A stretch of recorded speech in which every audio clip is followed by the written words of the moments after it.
ഹൈഫിൻ സംസ്കാരം നമ്മുടെ ഇഷ്ടവിശേഷങ്ങളായ പവിത്രത്തിന്റെ ഒരു അടിപൊളി വിശേഷമായിട്ട് വന്നിരിക്കുന്നത്. അപ്പൊ എല്ലാവർക്കും നല്ലൊരു ദിവസം ആശംസിച്ചുകൊണ്ട് തന്നെ നമുക്ക് വിശേഷത്തിലേക്ക് പോവാം. അപ്പൊ തുടങ്ങുമ്പോൾ തന്നെ കാണുന്നത് നമ്മുടെ രാധേനെയാണ്. അപ്പൊ രാധ ഉളിയൊക്കെ പിടിച്ചിങ്ങനെ നിൽക്കുകയാണ് കേട്ടോ. എന്തൊക്കെ പറഞ്ഞാലും ഞാൻ ചാകും, അല്ലെങ്കിൽ കേട്ടല്ലോ അവളെ ഇനി ആ കുറ്റിയും പറിച്ചു വന്ന അവക്ക് വേണ്ടിയിട്ട് എന്നെ ഒഴിവാക്കുവാണെങ്കിൽ പിന്നെ ഞാൻ നിന്നെയും കൊല്ലും, ഞാനും ചാവും എന്നൊക്കെ പറഞ്ഞ് വിക്രത്തിന്റെ കഴുത്തിലേക്ക് വെക്കുകയാണ് കേട്ടോ. അപ്പൊ വിക്രം കൊലടി എന്നാ പിന്നെ കൊല്ലടി എന്നൊക്കെ പറഞ്ഞു. അവസാനം രാധ അത് വാങ്ങി എറിയാണ്. വിക്രം, നിനക്ക് എന്താടാ പറ്റിയത് എന്ന് ചോദിച്ചോ. മനഃപൂർവ്വം അല്ലെങ്കിൽ വല്ലതും പറ്റിക്കിടന്നാ നോക്കാൻ ഞാൻ മാത്രമേ കാണുള്ളൂ, അല്ലാതെ വല്ല ജഡ്ജിയുടെയും മോളൊന്നും കാണില്ല, അത് നീ മറക്കണ്ട എന്ന് പറഞ്ഞോണ്ട് രാധ അവിടെ നിന്ന് കരയാണ് കേട്ടോ. അവസാനം വിക്രം രാധയുടെ അടുത്തേക്ക് വന്നിട്ട്, രാധേ, എനിക്ക് നീ പറയുന്നതൊക്കെ നീ മനസ്സിലാവുന്നുണ്ട്, പക്ഷെ ഞാൻ ഇതുവരെ അങ്ങനെ നിന്നോട് എന്നിങ്ങനെ പറഞ്ഞുകൊണ്ടിരുന്നപ്പോഴാണ് ഒരു വണ്ടി അങ്ങോട്ടേക്ക് വരുന്നത്. അപ്പൊ വണ്ടി അങ്ങോട്ടേക്ക് വരുന്നുണ്ട്. ഇവരിങ്ങനെ നോക്കി നിൽക്കുന്ന സമയത്താണ് നമ്മുടെ വിനായകൻ അതിൽ നിന്ന് ഇറങ്ങി വരുന്നത്. ഇയാളോ എന്നിങ്ങനെ ഓർത്തു കേട്ടോ. താൻ എന്താടോ ഇവിടെ എന്നിങ്ങനെ ചേട്ടനോട് ചോദിക്കുകയാണ്. വളരെ ബഹുമാനത്തോടെയാണ് ചോദിക്കുന്നത്. നിന്നെ ഇവിടെയെങ്കിലും കണ്ടു കിട്ടാൻ സാധിച്ചല്ലോ, വളരെ ഉപകാരം. എന്താ താനെന്താ പതിവില്ലാതെ ഇവിടെ എന്ന് ചോദിച്ചില്ലേ? അതെന്താടാ, അനിയനെ ഗുണം വരുമ്പോ ചേട്ടൻ കൂടെ നിൽക്കല്ലേ ചെയ്യേണ്ടത്? ദേ, നിന്നെ കാണാൻ ഒരാളെയും കൊണ്ടാ ഞാൻ വന്നിരിക്കുന്നത്. സാറേ, ഇറങ്ങി പോരെ സാറേ എന്ന് പറഞ്ഞു. അത് നമ്മളെ ആളിവിടെ തന്നെ ഉണ്ട്. അപ്പൊ മറ്റാരും അല്ല, ശ്രീകാന്താണ് കേട്ടോ. ശ്രീകാന്ത് അതിലൊരു ബാഗൊക്കെ ആയിട്ടാണ് ഇറങ്ങി വരുന്നത്. വന്നു ആളങ്ങോട്ട് രാധയൊക്കെ മാറ്റി എടുത്തിട്ട് കസേരയൊക്കെ എടുത്തു കൊടുക്കുകയാണ് വിനായകൻ. സാർ ഇവിടെ ഇരുന്നട്ടെ എന്നൊക്കെ പറഞ്ഞു. അപ്പൊ കുറച്ചു നേരം അവിടെ ഇരുന്നു. ഇതെന്താ കളിന്ന് മനസ്സിലാവാതെ വിക്രം ഇങ്ങനെ ഇരിക്കുകയാണ് കേട്ടോ. എന്താ എന്നിങ്ങനെ ചോദിച്ചു കേട്ടോ. ആര് പറഞ്ഞിട്ടാണോ ഇയാളെയും കൊണ്ട് ഇങ്ങോട്ടേക്ക് എഴുന്നള്ളിയത് എന്ന് ചോദിച്ചോ. നീ ഇങ്ങ് വന്നേ എന്റെ പൊന്ന് വിക്രമാ, നീയൊന്ന് അടങ്ങ വിക്രം, കാര്യങ്ങൾ വിശദമായിട്ട് സംസാരിക്കാം. എനിക്ക് അങ്ങനെയൊന്നും സംസാരിക്കാനില്ലെങ്കിലോ നീയൊന്ന് അടങ്ങ. ദേ, ശരിക്കും ശ്രീകാന്ത് സാറോ ഒരു കോംപ്രമൈസോ എന്നിങ്ങനെ ചോദിച്ചു വിക്രം. അതേന്നെ വിക്രം, ഞാൻ പറയാലോ ഒരു കാര്യം എന്ന് പറഞ്ഞ ശ്രീകാന്ത് എണീറ്റു. നമ്മൾ തമ്മിലുള്ള പ്രശ്നം ഈ രീതിയിൽ ഇങ്ങനെ നീട്ടിക്കൊണ്ടു പോവാൻ ഞങ്ങൾക്ക് താല്പര്യമില്ല. അതുകൊണ്ട് അത് അവസാനിപ്പിച്ച് വേദയെ ഞങ്ങൾക്ക് തിരിച്ചു കൊണ്ടുപോയേ പറ്റൂ. നിങ്ങളുടെ വീട്ടിലെ കുട്ടിയെ ഞാൻ കെട്ടിയിട്ടിട്ടൊന്നുമില്ല. അവളെ തിരിച്ചു കിട്ടാനായിട്ട് നിങ്ങൾക്ക് ചെയ്യാൻ പറ്റുന്നതൊക്കെ ചെയ്തതല്ലേ. എൻകൗണ്ടർ ചെയ്തു, പിന്നെ ഗുണ്ടാക്ട് ചുമത്തി അകത്തിട്ടോ. അതൊക്കെ തകർത്തത് വേദയുടെ ആ ഒരു എന്താ പറയുക ഇടപെടൽ തന്നെയല്ലേ. ഇനിയിപ്പം ഞാൻ എന്താ ചെയ്യേണ്ടത്? അവൾ അറിയാതെ നാട് വിട്ടു പോണോ എന്ന് ചോദിച്ചു. വേണ്ടി വന്ന അതും ചെയ്യണം എന്ന് പറഞ്ഞു. അപ്പൊ ഒന്നും മിണ്ടുന്നില്ല. നീ ആ വീട്ടിലുണ്ട് എന്നുള്ള ബലം കൊണ്ടാ അവള് ഈ എല്ലാം ചെയ്യുന്നത്. നീ ഇവിടെ അല്ലെങ്കിൽ അവക്ക് വീട്ടിലേക്ക് തിരിച്ചു വന്നേ മതിയാവോ. 1-2 വർഷം നീ ഈ നാട്ടിൽ നിന്ന് മാറി നിൽക്കണം. ബോംബെയിലോ മദ്രാസിലോ അവിടെ എവിടെ വേണമെങ്കിലും. എന്നിട്ട് അതിനുശേഷം നിനക്ക് തിരിച്ചു വരണമെന്ന് തോന്നിയാൽ ആവാം എന്ന് പറഞ്ഞു. അതിനുള്ളിൽ എന്റെ പെങ്ങളുടെ ജീവിതം ഞാൻ സുരക്ഷിതമാക്കിയിട്ടുണ്ട് എങ്കിൽ മാത്രം. ഓഹോ, അപ്പൊ കാര്യമൊക്കെ വിക്രത്തിന് മനസ്സിലായി. അപ്പൊ നിങ്ങളുടെ പെങ്ങളുടെ ജീവിതം നിങ്ങൾ സുരക്ഷിതമാക്കുന്നത് വരെ ഞാൻ ഈ നാട്ടിൽ കാലുകുത്താൻ പാടില്ല അല്ലേ? അതെ, അത് വെറുതെ പറഞ്ഞ നീ അനുസരിക്കില്ല എന്ന് ഞങ്ങൾക്കറിയാം. അതുകൊണ്ട് വെറുതെ വേണ്ട, നീ ഇത് ആവശ്യത്തിന് പണം ഇതിനകത്തുണ്ട്. ആവശ്യത്തിനെന്ന് പറയുമ്പോ എന്ന് ചോദിച്ചു. തൽക്കാലം 10 ലക്ഷം, അത് ക്യാഷ് ആയിട്ട് റെഡി ക്യാഷ്. ഇനി വേണമെങ്കിൽ ഇനിയും നിനക്ക് ചോദിക്കാം എന്ന് പറഞ്ഞു. എന്താ കുറഞ്ഞു പോയിന്ന് തോന്നുന്നുണ്ടോ? ഇല്ലെന്നേ. സ്വന്തം പെങ്ങൾക്ക് വിലയിടുന്ന നിന്റെയൊക്കെ ഒരു ഗതികേടെ എന്ന് ചോദിച്ചു. ഡാ എന്ന് വിളിച്ചു. Cool man cool. നീ ഇപ്പൊ കാണിക്കുന്ന ഈ പണിയുടെ പേര് അതുതന്നെയാ. പിന്നെ അതൊന്നും ഞാൻ വലിയ കാര്യമാക്കുന്നില്ല എന്ന് പറഞ്ഞു. ഈ ചേട്ടത്തിനും താൻ തന്നെയല്ലേ ബ്രോക്കർ എന്ന് ചോദിക്കാണ് കേട്ടോ. അപ്പുറത്തേക്ക് മാറിയത് ചേട്ടനോട്. അപ്പൊ ചേട്ടൻ ഇങ്ങനെ ഒന്ന് ചിരിച്ചു. എന്തായാലും നിങ്ങൾക്ക് ഈ കച്ചവടത്തിൽ ഉളുപ്പില്ലാത്ത സ്ഥിതിക്ക് പിന്നെ ഞാൻ എന്തിനു മടിക്കണം എന്ന് ചോദിച്ചു വിക്രം. എന്നിട്ട് പൈസ വാങ്ങാനായിട്ട് അവളെ ഈ വീട്ടിലേക്ക് ഓടിക്കാൻ വേണ്ടിയിട്ട് പല വഴി നോക്കിയതാ. ഇനിയിപ്പൊ ഈ വഴിയും കൂടി ഒന്ന് നോക്കാം. ഈ ഡീലിന് ഞാൻ ഓക്കെ എന്ന് പറഞ്ഞു. അപ്പോ എന്റെ പൊന്നു രാധയ്ക്ക് സന്തോഷമായി, നമ്മുടെ ചേട്ടച്ചാർക്ക് സന്തോഷമായി. പക്ഷെ 2 ദിവസം എനിക്ക് സമയം തരണം.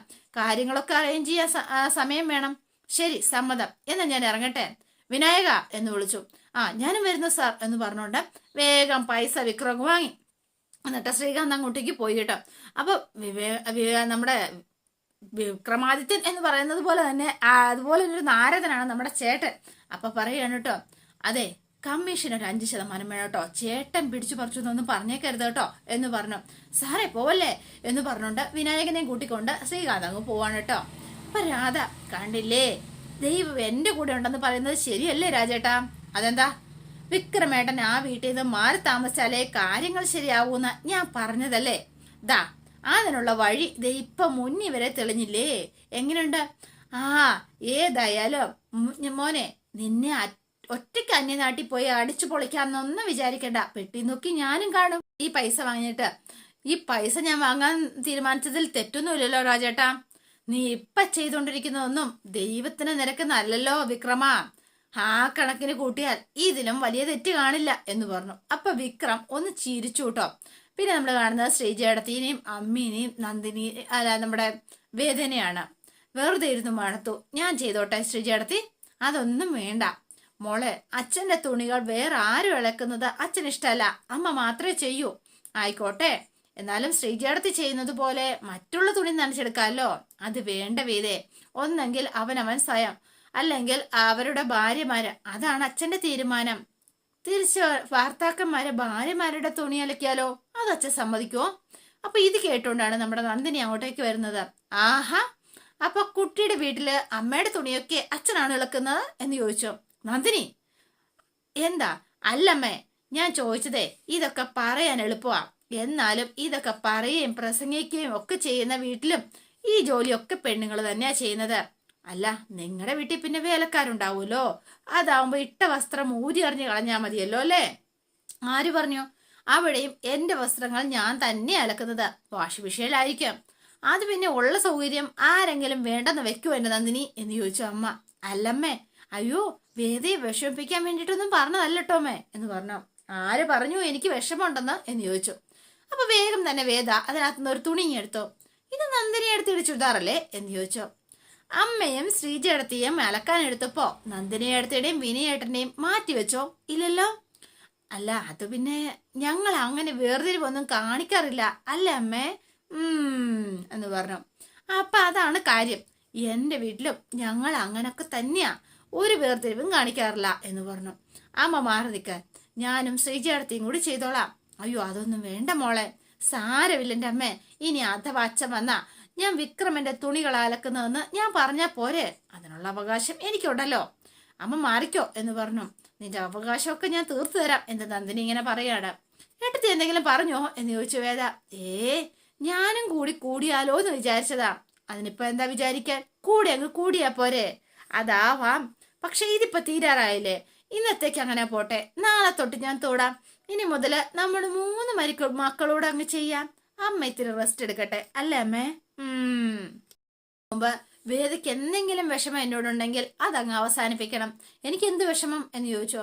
അല്ല, അച്ഛൻ്റെ കൂടെ ചേർന്ന് 1ഉം 2ഉം ഒക്കെ ഞാനും പറഞ്ഞതല്ലേ, അതൊക്കെ അങ്ങ് പോട്ടേന്ന് വെച്ച് ആ കൈങ്ങന്നേ എന്ന് പറഞ്ഞു. അപ്പൊ കൈ വാങ്ങിക്കാന്നേരത്ത് അയ്യോ കൈ നിറയെ സോപ്പായെടുത്തി എന്ന് പറഞ്ഞു. അതൊന്നും സാരമില്ല, ഇങ്ങ് വേഗം കൈ അങ്ങ് പിടിച്ചു വാങ്ങിച്ചു. എന്നിട്ട് അതെ കൺഗ്രാറ്റുലേഷൻസ്. എന്തിന്? എപ്പോഴാ എന്താന്നുണ്ടാവുകയെന്ന് ആർക്കും അറിയാൻ പറ്റില്ലല്ലോ. അതെന്താ നീ അങ്ങനെ പറഞ്ഞത്?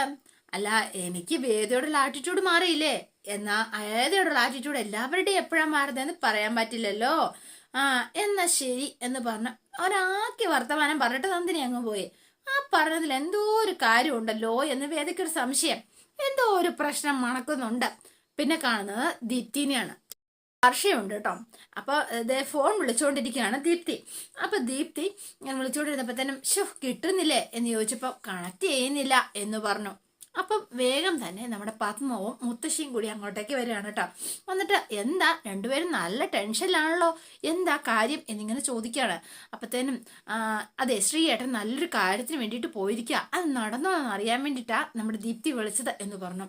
എന്താണാവോ ഇത്രയും വലിയ കാര്യം എന്ന് ചോദിച്ചു. അപ്പോൾ ദീപ്തി പറയാണ്, മുത്തശ്ശി പറയാറില്ലേ സാമം ദാനം വേദം ദണ്ഡം എന്നിങ്ങനെ നല്ലത് ഉപദേശിക്കാൻ 4 വഴികളുണ്ടെന്ന്. അപ്പൊ പിന്നെ ചേച്ചിയെ കെട്ടിയ ഗുണ്ടയെ ഉപദേശിച്ചോ ഭീഷണിപ്പെടുത്തിയോ നല്ല വഴിക്ക് നടത്താൻ പറ്റില്ല എന്ന് മനസ്സിലായ സ്ഥിതിക്ക് ദാനം എന്ന വഴി പരീക്ഷിക്കാൻ പോയിരിക്കുവാ ശ്രീയേട്ടൻ. നിങ്ങൾ എന്തൊക്കെയാ പറയണത് എന്ന് ചോദിച്ചു. അതേ മുത്തശ്ശി, നമ്മുടെ കരച്ചിലൊന്നും അവൾക്ക് ബാധകമല്ല എന്ന് മനസ്സിലായില്ലേ? ഇനി അവനെ പണം കൊടുത്ത് വശത്താക്കുന്നതായിരിക്കും കൂടുതൽ എളുപ്പമെന്ന് തോന്നി. അതുകൊണ്ട് അവന് സ്വപ്നം കാണാൻ പറ്റാത്തൊരു തുക കൊടുത്ത് പറഞ്ഞു വിടാമെന്ന് വിചാരിച്ചു. ആര് പറഞ്ഞു ഈ വഴി എന്ന് ചോദിച്ചു. വീണ്ടും വീണ്ടും അബദ്ധം കാണിക്കുകയാണല്ലോ മക്കളെ. ചേച്ചിയെ തിരിച്ച് വീട്ടിലേക്ക് കൊണ്ടുവരാൻ നോക്കുന്നത് അബദ്ധമാണോ മുത്തശ്ശി? അവളുടെ ഇഷ്ടപ്രകാരം അവൾക്ക് എപ്പോ വേണമെങ്കിലും ഈ വീട്ടിലേക്ക് വരാം. പക്ഷെ അവൾ താലി കെട്ടിയവനെ തകർക്കാൻ നോക്കിയിട്ടാവരുത് എന്ന് പറഞ്ഞു. അതെ, എന്തൊക്കെയാ നിങ്ങൾ കാണിച്ചു കൂട്ടുന്നത് എന്ന് പത്മവും ഇങ്ങനെ ചോദിക്കുകയാണ്. വിക്രം ചെയ്തതല്ല, നിങ്ങൾ കാണിക്കുന്നതാണ് ശരിക്കുള്ള കുറ്റം. ഓ, മുത്തശ്ശിക്ക് ഞങ്ങളെ എല്ലാരെക്കാളും വലുതാ തെമ്മാടിയല്ലേ? വാക്കുകൾ സൂക്ഷിച്ചു ഉപയോഗിക്കു ദീപ്തി. ഞാൻ പറഞ്ഞതിൽ എന്താ തെറ്റ്? ചേച്ചിയുടെ കാര്യത്തിൽ താലി കിട്ടിയെന്ന് ഓർത്ത് വില്ലൻ നായകനാവോ? ദൈവം ചേർത്ത് വെച്ചതാണെങ്കിൽ എങ്ങനെ മാറ്റാൻ പറ്റും? നിർത്തു മുത്തശ്ശി. ഓരോന്ന് പറഞ്ഞ് തല തിരിച്ചു വെച്ചിട്ട് ബാക്കിയുള്ളവരെ എങ്ങനെയെങ്കിലും നേരെയാക്കാൻ നോക്കുമ്പോ വീണ്ടും ഓരോന്ന് പുരാണം പറഞ്ഞോണ്ട് വരരുത്. ഓഹോ, എങ്കിൽ ഞാൻ കാരണമാണ് ഇത് സംഭവിച്ചതെന്നാണോ നീ പറയണത്? അമ്മ ഇത് കേട്ട് വിഷമിക്കാനൊന്നും നിൽക്കണ്ട. ഇവളോട് തർക്കിച്ചാൻ ജയിക്കാൻ പോയിട്ട് എന്തിനാ? ശ്രീകാന്ത് വരട്ടെ എന്ന് പറഞ്ഞു പത്മ. നീ മിണ്ടാതിരി പത്മം. ദേ, ഇവരുടെ കണ്ണില് അവൻ റൗഡിയോ തെമ്മാടിയോ ഒക്കെ ആയിരിക്കാം. പക്ഷെ എന്റെ മോളുടെ കഴുത്തിൽ താലി കെട്ടാൻ ദൈവം അവനെ തെരഞ്ഞെടുത്തിട്ടുണ്ടെങ്കിൽ അവൻ മനസ്സിൽ നന്മയും കരുണയും ഒക്കെ ഉള്ളവൻ തന്നെയായിരിക്കും. അതെനിക്ക് ഉറപ്പാണ് എന്ന് പറഞ്ഞു. അപ്പൊ ഇവരിങ്ങനെ നിൽക്കുവാണ്. നിന്റെ ചേട്ടൻ നീട്ടുന്ന പച്ച നോട്ടുകൾ കണ്ട് അവന്റെ കൈ വരയ്ക്കാനും പോകുന്നില്ല, കണ്ണു പൊളിക്കാനും പോകുന്നില്ല. മുത്തശ്ശിക്ക് അത്ര ഉറപ്പാണോ എന്ന് ചോദിച്ച ശ്രീകാന്ത് അങ്ങോട്ടേക്ക് കയറി വരുക. നല്ലതാ, പക്ഷെ അതുപോലെ സംഭവിക്കാനാ പാട് എന്ന് പറഞ്ഞു. അപ്പൊ വേഗം തന്നെ നമ്മുടെ വർഷ എഴുന്നേറ്റിട്ട്, എന്തായി, പോയ കാര്യം ശരിയായോ? പിന്നല്ലാതെ, കാശ് കണ്ടാല് അവന്റെ കൈ വിറയ്ക്കാതെയും കണ്ണു മഞ്ഞളിക്കാതെയും എനിക്കൊന്ന് തോന്നിയോ? കേട്ടില്ലേ മുത്തശ്ശി, ഇത്രയും നേരം അയാൾക്ക് വേണ്ടിയിട്ട് സംസാരിച്ചത് മുഴുവൻ വെറുതെ ആയില്ലേ എന്ന് ദീപ്തി ഇങ്ങനെ ചോദിക്കുക. ഇനി പരമാവധി 2 ദിവസം, അതിനുള്ളിൽ അവൾ ഇവിടെ തന്നെ എത്തും. ഈശ്വര, അവസാനം നീ എന്റെ പ്രാർത്ഥന കേട്ടു എന്ന് പറഞ്ഞ് പത്മത്തിനും സന്തോഷമായി. ശ്രീ ചെയ്തത് ഒരു നല്ല കാര്യാമേ എന്ന് പത്മവും പറയാണ്. വീണ്ടും നമ്മുടെ കുട്ടിയുടെ ജീവിതം രക്ഷപ്പെട്ടു എന്ന് കരുതിയാൽ മതി. ഏതായാലും വർഷ പ്രസവത്തിന് പോകുന്നതിന് മുൻപായി വേദ ഈ വീട്ടിലേക്ക് തിരിച്ചെത്തിയാൽ മതിയായിരുന്നു. അത് ശരിയാമ്മ പറഞ്ഞത്. 7ാം മാസം മുതല് പ്രസവത്തിന് കൂട്ടിക്കൊണ്ടു പോലും വയറ് കാണലും ഒക്കെ ആയിട്ട് ചടങ്ങോട് ചടങ്ങായിരിക്കുമല്ലോ. ബന്ധുക്കളുടെ വാ പൂട്ടിയ നേരങ്ങളെല്ലാം. അതിനൊക്കെ മുൻപ് ഇതൊന്ന് അവസാനിപ്പിക്കുന്നത് വളരെ നല്ലതാ. പക്ഷെ നമ്മൾ അവന് കാശ് കൊടുത്തെന്നുള്ള കാര്യം തൽക്കാലം അച്ഛൻ അറിയാതെ നോക്കണം. അതൊന്നും അച്ഛൻ ഇഷ്ടമാവാൻ പോകുന്നില്ല. അങ്ങനെ അവനെ സ്വാധീനിച്ച് വശത്താക്കി അവളെ തിരിച്ചെത്തിക്കേണ്ടെന്നേ അച്ഛൻ പറയൂ, കേട്ടോ എന്ന് പറഞ്ഞോണ്ട് വാ പക്ഷേ. അപ്പൊ എന്നിട്ട് ശ്രീകാന്ത് നേരെ അകത്തേക്ക് കയറി പോവാണ്. അപ്പൊ എല്ലാവരും അങ്ങ് പോയി. അപ്പൊ മുത്തശ്ശിയുടെ മാത്രം ആകെ മൂഡ് ഓഫ് ആയി പോയിട്ടോ. അമ്മ എന്തിനെങ്കിലും സങ്കടപ്പെട്ടിരിക്കുന്നത് എന്ന് ചോദിക്കാനാ. അപ്പൊ വേഗം പത്മത്തിന് ആകെ വിഷമമായി. അമ്മയുടെ ഇരിപ്പ് കണ്ടപ്പത്തേനും ആള് വേഗം തിരിഞ്ഞിരുന്നു കേട്ടോ, എന്താ പറയണ്ടെന്നറിയാൻ. വെക്കത്തിന് വേണ്ടി സംസാരിച്ച ആളാണ്. പിന്നെ നമ്മൾ കാണുന്നത് നേരെ ഇതേണ്ട് വരുന്നുണ്ട് രാധ. ഭയങ്കര സന്തോഷത്തിലാണ് ആള് വീട്ടിലേക്ക് വരുന്നത്. അപ്പൊ നന്ദിനി അവിടെ ക്യൂടെക്സ് ഒക്കെ ഇട്ടിരിക്കുക. ഇനിയോ എന്താ വലിയ സന്തോഷത്തിലാണല്ലോ. അതെ, നമ്മുടെ മാവും പൂക്കും ഏട്ടത്തി, അതറിഞ്ഞപ്പോ ഉള്ള സന്തോഷത്തിലാ. അല്ല, അമ്മ എവിടെ? ഇത്ര നേരം 3 പേരോട് അലക്കുന്നുണ്ടായിരുന്നു. ആ ടെറസിൽ കാണും. എന്നാലേ ഞാൻ പോയി അമ്മയെ കണ്ടിട്ട് വരട്ടെ. എന്താ എന്നോട് തോന്നുന്നു പറഞ്ഞിട്ട് പോടി, കാര്യമൊക്കെ പിന്നെ പറയാം എന്ന് പറഞ്ഞുകൊണ്ട് എന്തോ ഒരു പള്ളിക്കേസുമായിട്ടാ വന്നിരിക്കുന്നത്. അമ്മേ എന്നൊക്കെ വിളിച്ച് രാധ അങ്ങോട്ടേക്ക് കയറി വരുക. ഓ, ഇവൾക്ക് വീട്ടിൽ ജോലിയൊക്കെ ചെയ്യാൻ തുടങ്ങിയോ എന്ന് ചോദിച്ചു. രാധ ഇന്ന് വണ്ടി എടുത്തില്ലേ? പിന്നെ ഇതുവഴി വന്നപ്പോ നിങ്ങളോടൊക്കെ ഒരു ഹാപ്പി ന്യൂസ് പറയാൻ വേണ്ടി കരുതിയതാ. നിന്റെ കല്യാണം ഫിക്സ് ചെയ്തു എന്ന ന്യൂസാണോ രാധേ? അതെ, കല്യാണക്കുറി മൊബൈലിലേക്ക് അയച്ചു തരാം. സദ്യ കൊണ്ടിട്ട് തിരിച്ചു പോയിക്കോളൂ കേട്ടോ. ശരി എന്ന് പറഞ്ഞു വേദ. അമ്മ വന്നേ, ശ്രീജേടത്തി വാ. എന്താ കാര്യം? അമ്മ വാ, അത്രയ്ക്ക് പ്രാധാന്യം ഇല്ലെങ്കിൽ ഞാൻ ഇങ്ങോട്ടേക്ക് ഓടി വരുവോ? അമ്മ ഇങ്ങ് വന്നേ, ശ്രീജേടത്തി ഒന്ന് വന്നേ എന്ന് പറഞ്ഞ് ഇവരെ 2 പേരെയും വലിച്ചോണ്ട് നേരെ രാമ താഴേക്ക് ഇറങ്ങി ചെല്ലുകയാണ് നന്ദനന്റെ അടുത്തേക്ക്. തന്നെ വേദയ്ക്ക് എന്തോ ഒരു ഡൗട്ടൊക്കെ അടിച്ചു. പക്ഷെ വേദം കൂടുതലൊന്നും ചോദിച്ചൊന്നുമില്ല കേട്ടോ. പക്ഷെ നേരെ ചെന്നിട്ട്, എന്താ വേദ കേക്കണ്ടെന്ന് കരുതിയല്ലേ നീ ഞങ്ങളെ ഇങ്ങോട്ട് വിളിച്ചോണ്ട് വന്നത്? കാര്യം എന്താന്ന് വെച്ചാ പറ മോളെ. അമ്മേ, അത് അത്ര വലിയ രഹസ്യമൊന്നുമല്ല, പരസ്യമാകാൻ പോകുന്ന രഹസ്യ. അമ്മേ, എന്തായാലും അറിയുകയും ചെയ്യും. എന്ത്? അമ്മയോട് പറയാതെ ഞാനൊന്നും ചെയ്യില്ല എന്ന് അമ്മയ്ക്കറിയാലോ.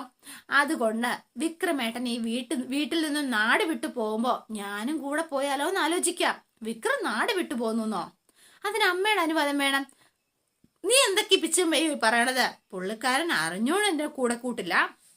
കയറിപ്പോന്ന് തീവണ്ടിയില് അറിയാതെ ഞാനും കയറി പോയിക്കോളാം. ബോംബെയിലോ ബാംഗ്ലൂരോ എവിടെ ഇറങ്ങുന്നെന്ന് വെച്ചാ അപ്പോഴേ എന്നെ കാണുള്ളൂ. എന്താ പക്ഷേ അമ്മയോട് പറയാതെ പോവാൻ എനിക്ക് മനസ്സ് വരുന്നില്ല, അതുകൊണ്ടാ എന്ന് പറഞ്ഞു. നീ എന്തൊക്കെയാ പറയുന്നത്? ഞങ്ങൾക്കൊന്നും മനസ്സിലാവണില്ല. ഇവളും വിക്രമവും കൂടെ നാട് വിടുവാൻ പോകുന്നു അല്ലേ രാധേ?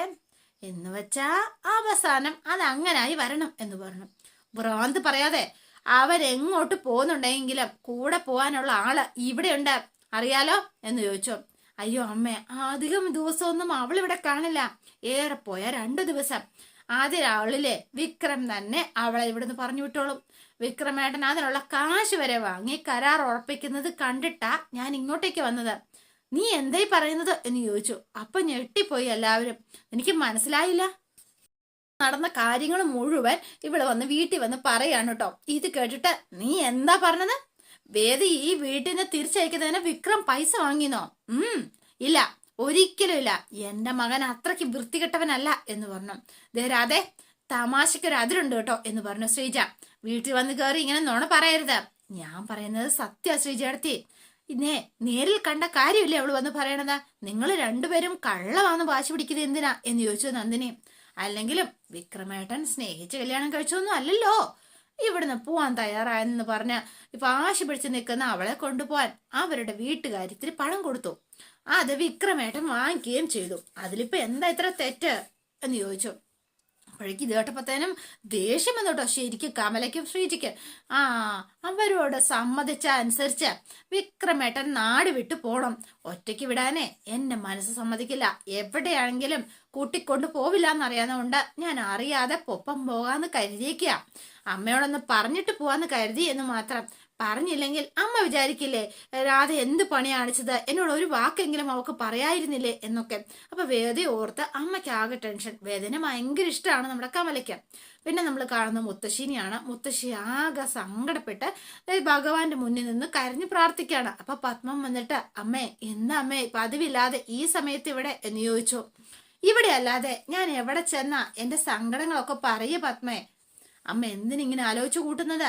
അവൾ ഈ വീട്ടിലേക്ക് തിരിച്ചു വരുന്നത് നല്ലതാണെന്ന് വിചാരിച്ചാ എന്താ അമ്മയ്ക്ക് എന്ന് ചോദിച്ചു. ശരിയാ നീ പറഞ്ഞത്. നിങ്ങൾക്ക് നിങ്ങളുടേതായ ന്യായങ്ങളൊക്കെ ഉണ്ട്. പക്ഷെ എനിക്ക് അങ്ങനെയല്ല. പ്രായമായിട്ട് വരുന്നത് കൊണ്ടായിരിക്കും എനിക്കതൊന്നും മനസ്സിലാവുന്നതേ ഇല്ല പത്മം. അതുകൊണ്ടാ മനുഷ്യനെ കുറിച്ചുള്ള എന്റെ കണക്ക് കൂട്ടലുകളെല്ലാം ഓരോന്നോരോന്ന് തെറ്റാവുകയാണല്ലോ ഭഗവാനെ എന്ന് പറഞ്ഞോണ്ട് കരയാണ് കേട്ടോ. അതെ, ശരിക്കുമോ ഞാൻ പറഞ്ഞത്? പരമേശ്വരൻ എന്റെ കുട്ടിക്ക് വേണ്ടിയിട്ട് തെരഞ്ഞെടുത്തവനാ അവൻ. അപ്പോ അവൻ ഒരു തെറ്റും ചെയ്യില്ല എന്നായിരുന്നു എന്റെ വിശ്വാസം പത്മം. പക്ഷെ ആ വിശ്വാസമെല്ലാം തെറ്റിപ്പോയല്ലോ അല്ലേ പത്മം? ഒരു കണക്കിന് നേരത്തെ നമുക്കറിയാൻ കഴിഞ്ഞത് നല്ലതല്ലേ അമ്മേ എന്ന് ചോദിക്കുകയാണ്. പണത്തിനാർത്തിയുള്ള ഒരാളോടൊപ്പം സന്തോഷമായി നമ്മുടെ കുട്ടി ജീവിക്കുന്നത് തോന്നുന്നുണ്ടോ? നാളെ അവൻ പണത്തിന് വേണ്ടിയിട്ട് എന്തും ചെയ്യാൻ മടിക്കില്ല എന്ന് ആര് കണ്ടു? അപ്പോ നമ്മുടെ വേദമോക്ക് തെറ്റിയോ പത്മം എന്ന് ചോദിച്ചു. ഇത്രയും കാലം പ്രാർത്ഥിച്ച മഹേശ്വരൻ അവളുടെ പ്രാർത്ഥന കേട്ടില്ല എന്നാണോ? ചിലപ്പോ ഇതും ദൈവത്തിന്റെ നിശ്ചയാണെങ്കിലോ അമ്മേ എന്ന് ചോദിച്ചു. നമ്മളെല്ലാം ധിക്കരിച്ച് ഇറങ്ങിപ്പോയത് തെറ്റാണെന്ന് അവളെ ബോധ്യപ്പെടുത്താൻ ദൈവം കണ്ടെത്തിയ ഒരു വഴിയാണെങ്കിലോ എന്ന് ചോദിച്ചു. എനിക്കറിയില്ല എന്റെ ഭഗവാനെ. എന്റെ കുട്ടിയെ ഓർത്തിട്ട് എനിക്ക് സങ്കടമാണ് എന്റെ ഭഗവാനെ. അവളെ ഓർക്കുമ്പോഴാ എന്റെ മോക്ക് എന്തെങ്കിലും സംഭവിക്കാൻ പോണെന്ന് എനിക്കറിഞ്ഞുകൂടാ എന്നൊക്കെ പറഞ്ഞുകൊണ്ട് അച്ചമ്മ അവിടെ നിന്ന് സങ്കടപ്പെട്ട് കരയാണ്. പിന്നെ കാണുന്നത് നമ്മുടെ വിക്രത്തിനെയാണ്. വിക്രം വീട്ടിലേക്ക് എത്തുകയാണ്. കയ്യിലെ ബാഗൊക്കെ ആയിട്ടാണ് വരുന്നത്. അമ്മേ അമ്മേ എന്ന് അലറി വിളിച്ചുകൊണ്ടാണ് അങ്ങോട്ടേക്ക് വരുന്നത് കേട്ടോ. വിക്രം ആകെ ദേഷ്യത്തിലാണ് വന്നിരിക്കുന്നത്. അപ്പൊ അതോടെയാണ് ഇന്നത്തെ വിശേഷം അവസാനിക്കുന്നത്. ഇനി നാളത്തെ വിശേഷം ഇതിലും ഗംഭീരാണ്. അപ്പൊ എല്ലാവരും കാത്തിരിക്കുക. നിങ്ങൾക്ക് ഇഷ്ടപ്പെട്ടുവെങ്കിൽ ലൈക്ക് ചെയ്യുക, ഷെയർ ചെയ്യുക, തൊട്ടടുത്ത ബെൽബട്ടൺ കൂടെ ഒന്ന് ഞെക്കുകയാണെങ്കിൽ ഞാൻ ഇടുമ്പോൾ തന്നെ നോട്ടിഫിക്കേഷൻ ലഭിക്കുന്നതായിരിക്കും. പുതുപുത്തൻ വിശേഷമായിട്ട് എത്താം. Bye and see you again.